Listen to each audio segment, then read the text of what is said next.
The Road Not Taken by Robert Frost. Two roads diverged in a yellow wood, and sorry I could not travel both. And be one traveller, long I stood, and looked down one as far as I could, to where bent into undergrowth. Then took the other just as fair, and having perhaps the better claim, because it was grassy and wanted wear. Though as for that the passing there had worn them really about the same. And both that morning equally lay in leaves, no step had trodden black.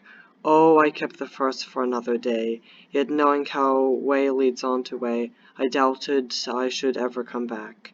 I shall be telling this with a sigh, somewhere ages and ages hence. Two roads diverged in a wood, and I took the one less traveled by, and that has made all the difference. So the Road Not Taken is about a traveler who has to choose between two routes. They decide to pick the pathway that's the least wear and the one that's least ventured on. It seems the most appealing to them as it hasn't been taken by many other people, whereas the other one, as can be seen by all the tracks, has had lots of people take it. They thought about going back and seeing what's on the other route, but they knew that as way leads on to way, there's no way of going back. The traveler thinks back to this moment and how it made all the difference. Now, the poem is a bit deeper than that. First, there's a metaphorical meaning, and it is about making decisions, as can be seen by the two roads. Way leads on to way shows how life goes on, and as you make more decisions, things get harder and harder to go back to. Taking the route that was grassy and wanted wear is about taking the more interesting route, as other people have gone down the other one.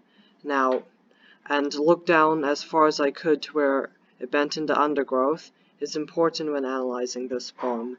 This is because you can't accurately predict the future, and things are bound to happen that will change the course of the future, and it's out of your reach. You could guess what's going to happen, but it's never certain. You can predict, but your predictions will be incorrect. The bent into undergrowth shows the limit of what one can predict and see into the future, and when it just becomes guesswork.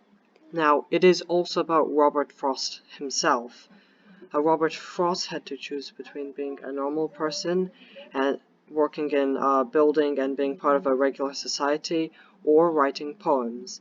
Many people, as can be seen today, choose the first option, which made the second option of writing poems become much more interesting. Now, this happened again when he had to choose between being a big publisher and just working in the countryside. Now we know what the outcome was, as we are reading a poem made by him, but he didn't know whether or not he would be successful enough to make a living out of writing poems, so this choice was very difficult. And just like for him, everyone will come across difficult choices that you will have to choose between. Now, an important thing to note is that the story is called The Road Not Taken, not the road that's less traveled by. This poem is talking about the path that they didn't take, not the path that they did take. This small mistake makes The Road Not Taken one of, if not the most, misread poems. This is about the traveler thinking about the road that he didn't take and what could have been his future, not about what they did take. Thank you for watching. Please subscribe, click that like button, and don't forget to ring that bell so you don't miss another video. Thank you.